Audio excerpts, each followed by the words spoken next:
का क्या प्लान है शादी का? अच्छा, डेली व्लॉग्स क्यों नहीं आते? किसी के आने जाने से कोई लाइफ नहीं रुकती। मेरी मॉम का बहुत बहुत बहुत ज़्यादा सपोर्ट था। Good morning everyone, I hope आप सब अच्छे हो। जैसा मैंने लास्ट व्लॉग में बोला था कि आप लोग मेरे से आज जितने भी क्वेश्चंस पूछेंगे, चाहे वो मेकअप से रिलेटेड हो, स्किन केयर से रिलेटेड हो, या फिर कोई और भी क्वेश्चंस हो, चाहे वो मेरे काम से रिलेटेड हो, मैं आपको सारे के सारे आंसर्स करूंगी। प्लस जो भी थोड़ा बहुत मेरे को पता है कि लाइफ अपडेट के बारे में, वो भी मैं आपको बताऊंगी कि मैं भी क्या कर रही हूँ क्या नहीं। मेकअप और स्किन केयर से भी पहले आता है डेंटल केयर, तो मैं आपको बताऊंगी कि मैं अपनी मॉर्निंग कैसे स्टार्ट करती हूँ। यह है हिमालय टूथपेस्ट, मैं इसे डेली यूज करती हूँ क्योंकि ये 99.8% नेचुरल इंग्रेडिएंट से बना हुआ है, जैसे नीम, बबूल, पोमीग्रेनेट। और सबसे बड़ी बात, ये फ्लोराइड फ्री और एसएलएस फ्री है, मतलब no harmful chemicals. And trust me when I say this is the most natural toothpaste I have tried ever. मेरे दांतों को ये नेचुरली स्ट्रॉन्ग और हेल्दी रखता है। आप सोच रहे होंगे ओरल केयर का इतना फर्स्ट क्यों? ट्रस्ट मी, एक फ्रेश और हेल्दी स्माइल आपके दिन को काफी अमेजिंग बनाता है। जब आप बाहर निकलते हैं, एक कॉन्फिडेंट स्माइल से ज्यादा अच्छा और कुछ भी नहीं है। तो मेरे लिए ब्यूटी और हेयर केयर के साथ डेंटल केयर भी काफी एसेंशियल है। वैसे आप लोग भी ट्राई करो और देखो कि एक सिंपल स्टेप आपके रूटीन को कितना एनहांस कर सकता है। और हिमालय टूथपेस्ट को आप अमेजोन, फ्लिपकार्ट और उनकी अपनी खुद की वेबसाइट से भी परचेज कर सकते हैं। डिस्क्रिप्शन में लिंक लिखा है, आप इस पे क्लिक करो और आपको 20% ऑफ भी मिलेगा। अब मैं रेडी होती हूँ और आपके मेरे पिछले वाले व्लॉग में जितने भी क्वेश्चंस थे, मैं उसकी पूरी एक लिस्ट तैयार करती हूँ और आगे का व्लॉग स्टार्ट करते हैं। Let's go. Hello, welcome back. अच्छा, सबसे पहले तो थैंक यू सो मच कि आप लोगों ने मेरे को इतने सारे मैसेजेस करे और सारे इतने स्वीट मैसेजेस थे, सब बहुत अच्छे थे, तो उसके लिए थैंक यू सो मच। और जैसे मैंने अपने लास्ट व्लॉग में बोला था और अभी भी मैंने आपको बताया था कि ये वाला व्लॉग में स्पेशली आपके जो भी क्वेश्चंस हो किसी भी चीज़ से रिलेटेड, उसको आंसर करने के लिए बनाया है। तो लेट्स स्टार्ट। अच्छा, सबसे पहले जो सबसे ज़्यादा क्वेश्चन रिपीट हुआ था वो था are you okay now? Of course I am okay. अभी मैं एकदम ठीक हूँ, बिल्कुल ठीक हूँ। मैं अपने पुराने रूटीन पर आ गई हूँ बिल्कुल। और थैंक यू सो मच, और थैंक यू मेरी फैमिली, मेरे पेरेंट्स को भी, और स्पेशली मेरी मॉम को। आई थिंक उन्होंने इस पूरा जो भी ये 1 महीना का टाइम था और ये जो भी था, उसमें सबसे ज़्यादा मतलब ये नहीं, फैमिली फ्रेंड्स का जो भी सपोर्ट था, बहुत मतलब सबका बहुत सपोर्ट था, पर मेरी मॉम का बहुत बहुत बहुत ज़्यादा। आई मीन, मैं ना उनका वो वाला जो साइड होता है, वो आई थिंक इससे पहले कभी भी नहीं देखा था कि मतलब वो इतनी ज़्यादा इमोशनल थी। मुझे एक पॉइंट पर तो लगा था कि मुझे बस उनको संभालना है। तो आई थिंक मेरी मॉम को सबसे ज़्यादा थैंक यू इस चीज़ के लिए। मेरे फ्रेंड्स को, आपको, मेरी मॉम को, सबको बहुत बहुत ज़्यादा थैंक यू। इसके बाद क्वेश्चन है any regrets? No, not at all. मतलब ये जो भी कुछ जिस भी आई एम श्योर ये किस रीज़न से आप लोगों ने पूछा होगा, पर नहीं, कोई भी रिग्रेट्स नहीं है, कुछ भी नहीं है। मुझे ऐसा लगता है लाइफ में जो भी होता है आपको कुछ ना कुछ चीज़ सिखा कर जाता है, कुछ ना कुछ चीज़ बता कर जाता है। और आप जब अब मैं आगे कुछ भी रहेगा तो मुझे पता है कि अब कैसे एक्ट करना है, कैसे रिएक्ट करना है, कैसे कहाँ किसको क्या चीज़ बतानी है, किसको नहीं बतानी है। तो आई थिंक बहुत मेरे को किसी ने वैसे भी बताया था कि लाइफ में आप जितना सक्सेस से नहीं सीखते हो, उतना फेलियर से सीखते हो। तो ऐसा कोई रिग्रेट नहीं है लाइफ में, बट हाँ, वही है कि अभी मैं थोड़ा और वो हो गई हूँ कि अब मेरे को ये चीज़ें नहीं करनी है, वो चीज़ें नहीं बोलनी है, किसी के सामने कैसे बात करना है। तो आई थिंक अभी बस ये हो गया है कि मैं अब बोलता है ना इंसान, फूक फूक के कदम रखना है, बस अब वो करूँगी। पर ऐसा कोई रिग्रेट नहीं है, बस सब कुछ अच्छा है। तीसरा क्वेश्चन था एजुकेशन बैकग्राउंड का। इससे पहले मैंने एक व्लॉग डाला था बहुत स्टार्टिंग में, मेरा Q&A का व्लॉग था, तो उसमें मैंने ये मेंशन करा था अपना एजुकेशन वाला, और मैंने क्या काम करा है उस चीज़ से रिलेटेड, तो आप वो वाला व्लॉग भी देख सकते हो। पर मैं ब्रीफ में बता दूंगी छोटा सा। मैंने 12th क्लास कॉमर्स से करा, और उसके बाद 3 साल का BBA इन एविएशन ऑपरेशंस UPS देहरादून से। उसके बाद इंडिगो में 1.5 साल की job, operation control centre pilot training department में। उसके बाद इंटरनेशनल हॉस्पिटैलिटी मैनेजमेंट में MBA मास्टर्स करा सरे यूनिवर्सिटी UK से। और फिर उसके बाद इवेंट्स टीम में LGH होटल्स में 6-7 मंथ्स काम करा था। उसके बाद कोविड आ गया और उसके बाद मैं घर आ गई और उसके बाद घर आने के बाद फिर मुझे लगा कि अब तो कुछ करना चाहिए और मतलब फिर वो उस थॉट से कॉस्ट्यूम काउंटी स्टार्ट हुआ। और कॉस्ट्यूम काउंटी का भी व्लॉग बहुत बहुत बहुत जल्दी आएगा। I am really really really sorry guys. पहले मैं थोड़ा सा बिजी हुई थी अपनी ऑब्वियसली हम लोग निटॉस को लॉन्च कर रहे थे तो निटॉस के कलेक्शन में मैं थोड़ा सा बिजी थी सैम्पलिंग में। उसके बाद फिर मेरी शॉपिंग चल रही थी, मतलब शादी की शॉपिंग, मेरे फ्रेंड्स की भी शादी हो रही है उसकी शॉपिंग। अच्छा, सबसे अच्छी बात यह है कि मैं और मेरे 2 फ्रेंड्स हैं, मतलब हम तीनों फ्रेंड्स की साथ में शादियाँ हो रही थी तो हम लोग साथ में सब सारी शॉपिंग कर रहे थे। तो अभी मेरी मेरी फ्रेंड्स की शादी की सारी शॉपिंग चल रही है और मैं बहुत एक्साइटेड हूँ सबकी शादियों में जाने के लिए। सॉरी, मैं बीच में कहाँ से कहाँ पहुँच जाती हूँ। तो मेरी वाली शादी की शॉपिंग चल रही थी बीच में, फिर मैं वहाँ पर थोड़ा सा बिजी थी। उसके बाद फिर मतलब 1 महीने फिर मैं थोड़ा सा मैंने कुछ भी रिकॉर्ड नहीं करा ऑब्वियसली। और उसके बाद अभी मैं थोड़ा सा फ्री हूँ। अभी मेरी विंटर कलेक्शन की न्यू सैम्पलिंग चल रही है कॉस्ट्यूम काउंटी की, बट आई एम श्योर मतलब मैं फिर भी ट्राई करूँगी कि मैं इस महीने लाइक नेक्स्ट मंथ, सितंबर नेक्स्ट मंथ, हाँ नेक्स्ट मंथ मतलब इस महीने या फिर नेक्स्ट मंथ व्लॉग को अपलोड करके कॉस्ट्यूम काउंटी वाला डाल दूँ। अच्छा ओके, नेक्स्ट क्वेश्चन है टैटू। अच्छा ओके, इसकी थोड़ी सी फनी स्टोरी है। अच्छा, ये है वो टैटू जिसका मतलब मुझे आज तक भी नहीं पता है। तो मैं जब यूपीएस में थी सेकेंड या थर्ड ईयर में, मेरी रूममेट को टैटू कराना था और वो मेरे को लेकर गई थी कि मेरे साथ बस चलना है उधर, क्योंकि वो थोड़ा सा दूर था। तो उन्होंने बोला कि अच्छा प्लीज़ मेरे को कंपनी दो, मेरे साथ चलो। तो मैं आई थिंक उसके साथ गई थी। पर मेरा उस टाइम तक कुछ नहीं था कि मुझे टैटू कराना है या कुछ भी कराना है। पर मैं आपको बताती हूँ, उस टाइम मैं थोड़ा सा ऐसे थी कि मतलब मुझे बहुत बॉदर करती थी चीज़ें कि ओ मुझे किसी ने इनवाइट नहीं करा, मुझे किसी ने पूछा नहीं, मैं किसी के साथ नहीं गई, मेरे को किसी ने कॉल नहीं करा। तो मैं थोड़ा सा ना एक होता है ना कि इंसान के अंदर अपना कॉन्फिडेंस नहीं होता है, या फिर मैं बहुत सेल्फ डाउट करती थी खुद को। तो उस टाइम में ना मैं वैसी वाली होती थी। तो टैटू कराने गई थी, उसको आई गेस यहाँ पर एक टैटू कराना था। तो उन भैया के पास गई और वो टैटू करा रहे थे, क्योंकि ऑब्वियसली अब जब वो टैटू करा रहे हैं तो 1 घंटे का बीच में टाइम है। अब 1 घंटे का इंसान कोई बात तो करेगा ना। अब उन दोनों जो टैटू वाले भैया थे और जो मेरी फ्रेंड थी, उनके बीच में कोई कॉमन टॉपिक नहीं था बात करने के लिए, क्योंकि ऑब्वियसली दोनों एक दूसरे को फर्स्ट टाइम मिल रहे हैं। तो अब पर वो टैटू के बारे में बात कर रहे थे कि कैसे ये एक स्टेटमेंट बन गया है और कैसे ये लोग आजकल टैटू कराते हैं और कितना कूल होता है। और ये मेरे से बात भी नहीं कर रहे हैं वो दोनों। मैं एक दूसरे रूम में बैठी हुई, मैं बाहर रिसेप्शन में बैठी हुई हूँ और दूसरे रूम में बात कर रहे हैं, क्योंकि थोड़ा बराबर में था। पर दोनों आपस में बात कर रहे हैं कि अच्छा हाँ हाँ टैटू के बहुत बेनिफिट्स होते हैं ये वो। दोनों मेरे से बात भी नहीं कर रहे, मेरी साइड देख भी नहीं रहे। पर मैं दूसरे रूम में बैठे बैठे कन्विंस हो गई कि ओ टैटू कराना तो बहुत कूल चीज़ है, मतलब लोग फिर मुझे पसंद करेंगे, लोग मुझे कूल समझेंगे। तो मैंने भी बोला कि मुझे भी टैटू कराना है। तो उन्होंने बोला आपको क्या टैटू कराना है? मैंने कहा मुझे कुछ भी दिखा दो, जो भी होगा मैं करा लूँगी।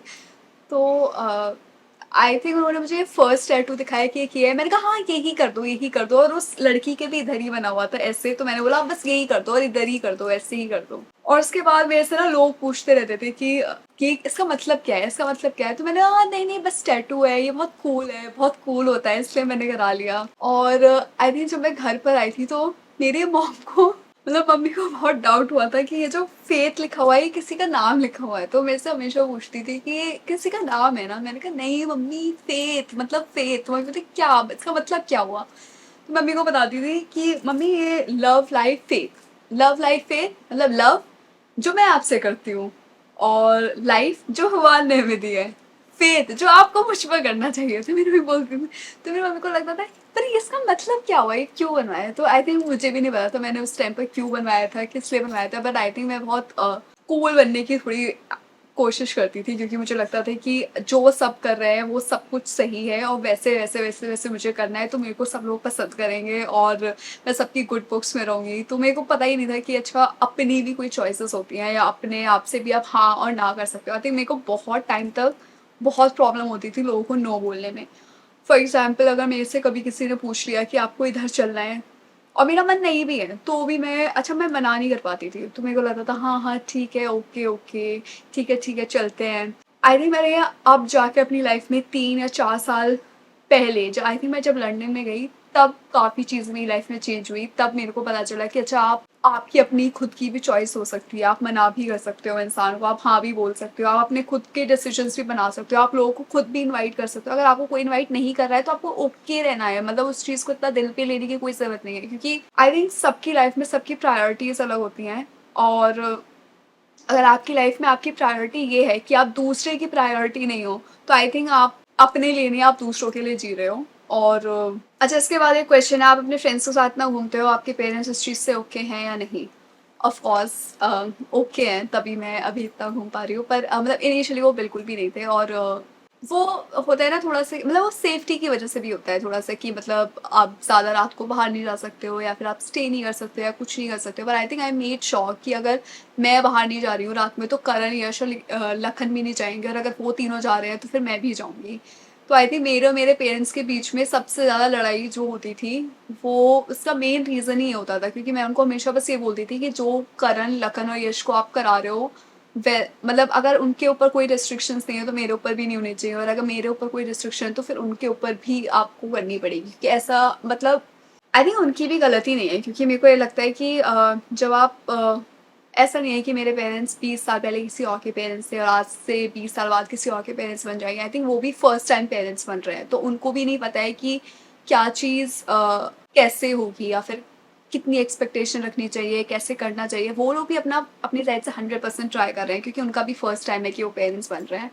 और हमारी भी आई थिंक जनरेशन में कुछ चीज़ें ऐसी होती हैं जो हमें लगता है कि ये सही है, पर हमारे पेरेंट्स के जनरेशन के हिसाब से आई थिंक कुछ चीज़ें ऐसा उनको लगता है कि ओ, ये कैसे हो सकता है, ये तो थोड़ा गलत होगा।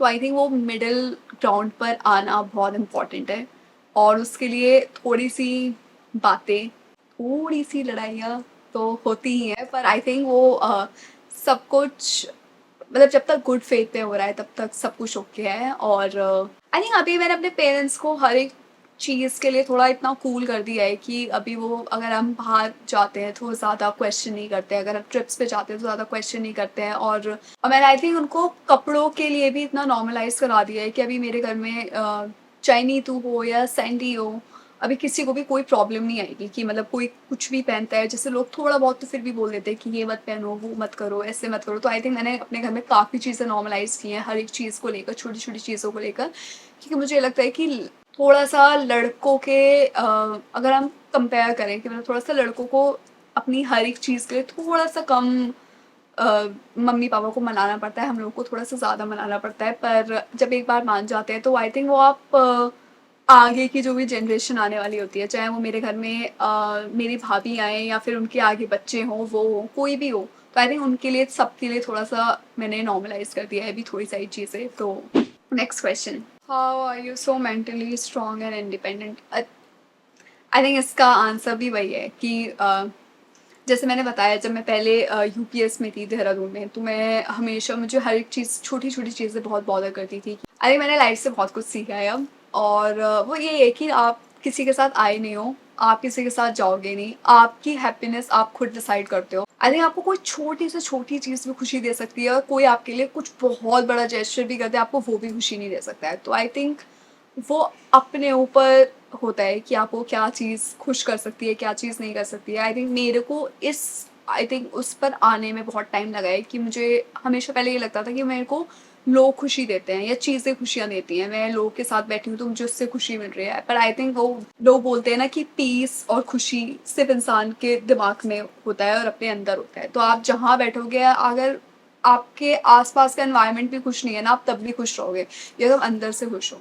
और इस चीज़ का एक ये भी हो सकता है कि मैं ना किसी भी चीज़ को अब बहुत ज़्यादा अपने आप को अफ़ेक्ट नहीं करने देती हूँ, क्योंकि मुझे ऐसा लगता है कि कोई भी चीज़ अगर मुझे अफ़ेक्ट कर रही है तो उससे, मतलब सामने वाला जो भी मेरे साथ कर रहा है, तो आई एम श्योर उसका कोई नुकसान नहीं होगा, पर मेरा पूरा दिन खराब हो जाएगा। आई थिंक मैं इतनी ज़्यादा स्ट्रॉन्ग, थोड़ा सा कैमरे पे ज़्यादा दिखती हूँ, उतनी भी ज़्यादा नहीं हूँ वैसे मैं।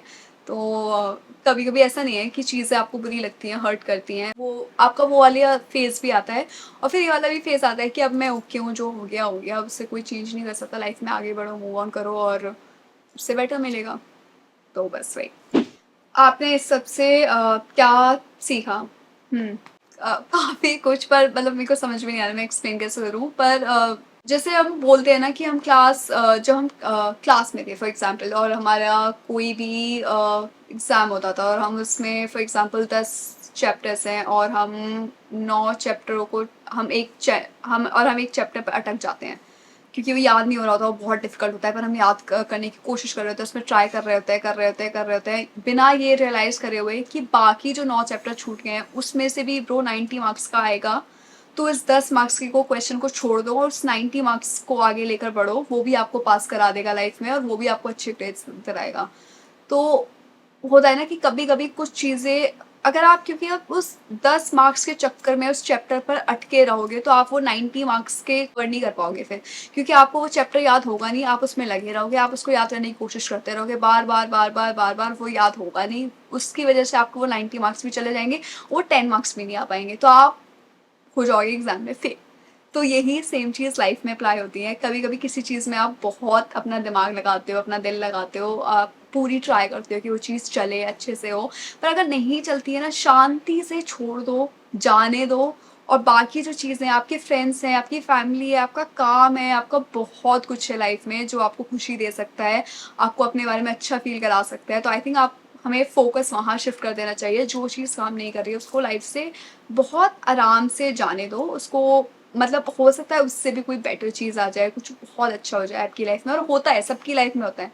कभी भी किसी की लाइफ में कोई चीज़ रुकती नहीं है, किसी के आने जाने से कोई लाइफ नहीं रुकती। और आई थिंक कभी-कभी कोई चीज़ जब आप बिल्कुल ही आप ऐसे पकड़ के बैठ जाते हो और आपको लगता है यार ये तो करना ही करना है, करना ही करना है। आई थिंक एक टाइम होता है लेट गो करने का चीज़ों को, तो आप बस लेट गो करो और आपका जो 90 मार्क्स का पेपर है आप उसकी तैयारी करो और लाइफ में उसमें आगे बढ़ो, क्योंकि आई थिंक वो 90 मार्क्स बहुत इंपॉर्टेंट होते हैं। 10 मार्क्स के पीछे मत भागो। और ये एग्जाम्स के बारे में नहीं था। दूसरा, अच्छा डेली व्लॉग्स क्यों नहीं आते? अच्छा ये बहुत कॉमन क्वेश्चन है जो लोग मेरे से पूछते हैं। आई थिंक क्योंकि मैं अभी भी ये मानती हूँ कि फर्स्टली ये काम मैं लखन, नीतू करते हैं डेली बेसिस पर और मॉम करती हैं डेली बेसिस पर, तो मुझे लगता है ये उनका काम है, उनको ही करना चाहिए। और प्लस मेरा अभी द मेन फोकस मेरा कॉस्ट्यूम काउंटी ही है और अब सेकंड नेटॉस है, तो मैं इन दोनों पर ज़्यादा फोकस रखती हूँ, क्योंकि मेरे को लखन ने एक्चुअली व्लॉगिंग भी इस वजह से स्टार्ट कराई थी। उसने मुझे बोला था कि यूट्यूब पर आओ और यूट्यूब पर आओ के कॉस्ट्यूम काउंटी का प्रमोशन करना, कॉस्ट्यूम काउंटी को प्रमोट करना। तो इस तरह से मैं मतलब इस तरह से मैं यूट्यूब पर आई थी कि मैं कॉस्ट्यूम काउंटी को बहुत प्रमोट करूँगी इधर। तो आई थिंक मैं डेली व्लॉगिंग पर हो सकता है कभी आ जाऊँ, क्योंकि वो एक होता है ना कि बहुत कंसिस्टेंट रहना पड़ता है, बहुत मतलब एक्चुअली बहुत ज़्यादा दिमाग चाहिए, बहुत क्रिएटिव माइंड चाहिए, बहुत हार्ड वर्क चाहिए और एक्चुअली आपको बहुत कंसिस्टेंट रहना पड़ता है, जो आई थिंक मेरे अंदर ये थोड़ा-सा मिसिंग है ये चीज़, कि मैं इतनी ज़्यादा कंसिस्टेंट नहीं रह पाती हूँ। मैं अपने काम को लेकर हूँ फिर भी कॉस्ट्यूम बाउंड्री को लेकर, पर आई थिंक व्लॉग्स में अभी थोड़ा-सा और डेली व्लॉगिंग करने पर मुझे थोड़ा-सा और टाइम लगेगा। कपड़े रिपीट करते हो आप बहुत? मेरे को ये क्वेश्चन नहीं समझ में आता है। मेरे ना हर एक व्लॉग पर और इवन इंस्टाग्राम के कमेंट्स में भी, मतलब जब भी मैं कोई पिक्चर अपलोड करती हूँ तो हमेशा मुझे लोग बोलते हैं अरे आपने फिर से ये वाले शूज़ पहन लिए, ये वाली चप्पल पहन ली, ये वाले कपड़े पहन लिए, रिपीट कर लिया। मुझे समझ में नहीं आता ये आप क्वेश्चन भी क्यों है, मतलब हम लोग इस बारे में बात भी क्यों करते हैं कि किसी ने कुछ चीज़ रिपीट कर ली। आई थिंक हम इतना पैसे लगा के कोई चीज़ खरीदते हैं और मतलब सिर्फ एक बार पहनने के लिए, 2 बार पहनने के लिए थोड़ी होता है। मतलब मुझे लगता है कि हम बार-बार पहन सकते हैं, रिपीट कर सकते हैं। तो मैं तो अपनी सारी आउटफिट्स ऐसे ले सकती हूँ, क्योंकि मैं अपने दिमाग में बनाकर चलती हूँ कि अगर मैं कोई एक टॉप भी ले रही हूँ, अगर मैं इसको 3-4 चीज़ों के साथ पेयर अप करके नहीं पहन सकती हूँ बार-बार, तो मैं नहीं लूँगी उस टॉप को। मुझे लगता है कि अच्छा ये सिर्फ एक स्कर्ट के साथ जाएगा, एक जीन्स के साथ जाएगा, मैं कभी नहीं लूँगी। ऐसा नहीं है, बिल्कुल ही कभी नहीं लूँगी। अगर मुझे बहुत पसंद आ रहा है तो मैं ले भी लूँगी, ऐसी बात नहीं है। बट मैं मोस्टली लाइक 90% टाइम मैं ट्राई करती हूँ कि मैं ऐसे ही कपड़े लूँ जिसको मैं बार-बार रिपीट करके पहन सकूँ, बहुत कंफर्टेबल हो। और आई थिंक अब इतनी सारी चीज़ें चल रही हैं जहाँ पे हम सस्टेनेबिलिटी के बारे में बात करते हैं और फिर ऐसे क्वेश्चंस लोग मेरे से पूछते हैं कि आप कपड़े क्यों रिपीट करते हो? Next question is weight loss journey.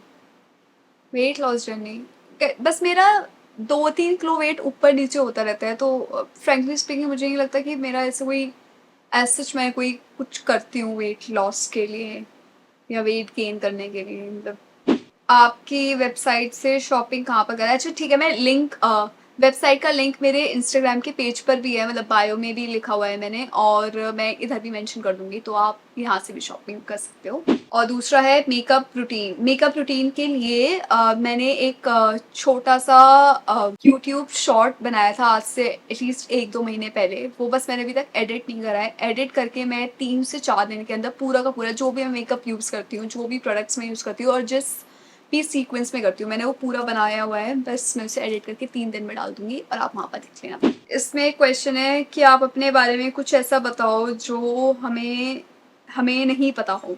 अच्छा ठीक है। पहला, मैं बहुत इंट्रोवर्ट हूँ, बहुत ज़्यादा।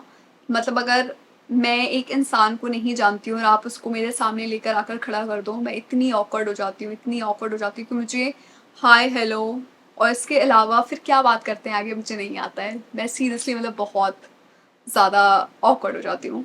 और दूसरा है आई थिंक मैं बहुत, बहुत, बहुत ज़्यादा पंक्चुअल हूँ। क्योंकि अगर आपने मेरे से बोल दिया कि मेरे को 4 बजे कहीं आना है, तो आई मेक श्योर कि मैं 3:45 वहाँ पर पहुँच जाऊँगी। 3:45 मतलब अगर मैं 4 बजे से भी थोड़ा-सा भी लेट हो जाती हूँ, तो मुझे एंग्ज़ायटी होने लगती है अंदर से कि ओह! मैं लेट हो गई हूँ, मतलब कि अब कोई इंसान मेरा वेट कर रहा होगा। आई थिंक मैं किसी को वेट नहीं करा सकती, कभी भी नहीं करा सकती, 1% भी नहीं। पर अगर मैं कभी भी किसी के साथ जा रही होती हूँ, वो इंसान मुझे हमेशा लेट कराता है और मुझे लगता है कि जहाँ पर मुझे पहुँचना होता है, फिर वो इंसान सोचता है कि ओह! ये बहुत लेट करते हैं। फिर मुझे लगता है नहीं, मैं नहीं थी, दूसरा इंसान की वज़ह से लेट हुआ है। पर मैं एक्सप्लेन नहीं कर पाती हूँ, पर वही है कि थोड़ा-सा पंक्चुअलिटी का इश्यू है। दूसरा है, मैं अगर कोई भी बात किसी को एक्सप्लेन कर रही होती हूँ, मतलब व्लॉग्स के अलावा, वैसे मतलब face to face, one on one, तो मेरे को हमेशा बीच में 100 बारी रोना होता है और उसके बाद ही मैं कोई चीज़ एक्सप्लेन कर सकती हूँ। मतलब मैं ऐसे नॉर्मली एक्सप्लेन नहीं कर सकती हूँ, मुझे बस रोना होता है।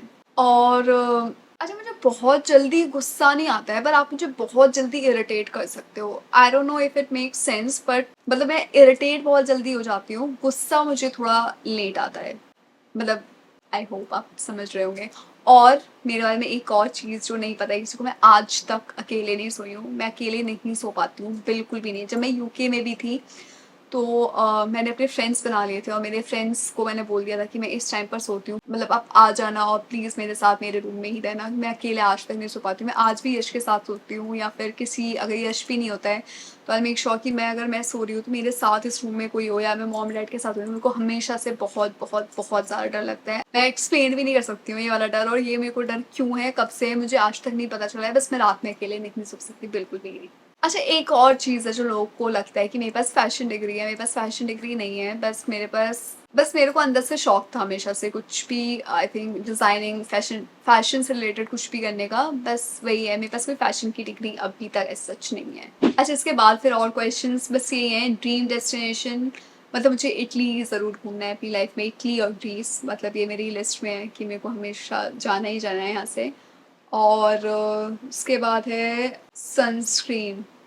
अच्छा, मैं सनस्क्रीन ना इधर रखी दी है। ओह गॉड, मैं आपको दिखा देती हूँ। एक सनस्क्रीन है ये, जिसको मैं 7-8 साल से यूज़ कर रही हूँ, मतलब ये मेरी कभी भी चेंज नहीं हुई है। आई थिंक मैं स्कूल टाइम से इसे कंटिन्यूअस यूज़ कर रही हूँ, मैंने कभी भी इसे नहीं छोड़ा है। दूसरा है ये, आई थिंक ये रिसेंटली अभी डॉट इन की ने लॉन्च किया है। पर ऐसा नहीं है कि बस मेरे पास एक दोनों सनस्क्रीन है, मेरे पास काफ़ी सारी सनस्क्रीन है। डॉट इन की से तो 3-4 सनस्क्रीन्स हैं, बायोडर्मा से ये वाली सनस्क्रीन है, और ग्लो रेसिपी से और है, और भी काफ़ी, मतलब सारे इंडियन ब्रांड्स हैं। मैंने आपको सनस्क्रीन बता दी है। मेकअप यूट्यूब शॉर्ट्स वाला मैं अभी थोड़े टाइम में 3-4 दिन में डाल दूँगी। बाकी इसमें एक क्वेश्चन था, अच्छा एक और क्वेश्चन था जो सबसे ज़्यादा रिपीट हुआ, वो है अब आपका क्या प्लान है शादी का? मेरा अभी कोई प्लान नहीं है शादी का। मैं बस अपना काम कर रही हूँ, और भी ऐसा ऐसा सच कोई प्लान नहीं है। तो जो होगा वो देखा जाएगा, जो भगवान जी चाहें वैसा हो जाएगा। अच्छा, जो मेरा लास्ट शौक था रक्षाबंधन वाला, जिसमें मैं बाल स्ट्रेट कर रही थी, मेरे से पूछा था लोगों ने कि वो कौन सा स्ट्रेटनर, और डायसन का स्ट्रेटनर था। अच्छा, एक और क्वेश्चन था, वो था कि अगर कोई टिप्स देनी हो किसी को भी शादी से रिलेटेड या लव से रिलेटेड, आई थिंक मैं तो सबसे बेकार इंसान हूँ ये कोई भी टिप देने के लिए। बट मेरे को ना किसी ने लास्ट टाइम, मैं अपनी एक फ्रेंड के साथ थी, और उसने मेरे को बहुत अच्छी एक चीज़ बताई थी कि हम लोग हमेशा सोचते हैं कि प्यार होता है, मतलब प्यार का मतलब होता है कि आप साथ में रह रहे हो, आप कंपैटिबल हो, आप एक दूसरे को स्पेस दे रहे हो, आप एक दूसरे के साथ हो और केयर करते हो, एक दूसरे को प्यार करते हो। आई थिंक और वो बहुत ज़्यादा इम्पोर्टेंट होता है। आई थिंक वो चीज़ें इम्पोर्टेंट होती होगी, पर प्यार में सबसे ज़्यादा इम्पोर्टेंट और एक रिलेशनशिप में सबसे ज़्यादा इम्पोर्टेंट, ऑफ कोर्स ये सारी चीज़ें होती हैं, पर सबसे ज़्यादा इम्पोर्टेंट होता है दो इंसानों का साथ में रहने की ज़िद, बस। और उससे ज़्यादा कुछ भी नहीं। मतलब अगर वो दोनों साथ में रहने की उनमें वो ज़िद ही नहीं है ना, कि अगर वो साथ में रहना चाहते हैं, तो चाहे कितना भी प्यार हो, कितनी भी आप एक दूसरे के लिए कंपैटिबल हो, कितना भी आप एक दूसरे की केयर करते हो, कोई भी चीज़ काम नहीं आएगी अगर आपके अंदर वो ज़िद नहीं है। सिर्फ़ अटैचमेंट है। आई थिंक ऑलमोस्ट मैंने अब सब कुछ कवर कर दिया है। तो thank you for watching the vlog. I hope आपको अच्छा लगा हो, और अगर आपका कोई और भी सजेशंस हो, और भी कोई क्वेश्चन हो, या फिर कुछ और भी आपको जानना हो, प्लीज़ आप इस व्लॉग में नीचे कमेंट कर देना, मैं देख लूँगी। और नेक्स्ट व्लॉग में आई विल ट्राई कि मैं उसे कवर करूँ। And again thank you so much, and please like, share, subscribe, and thank you so much for watching the vlog. Thank you.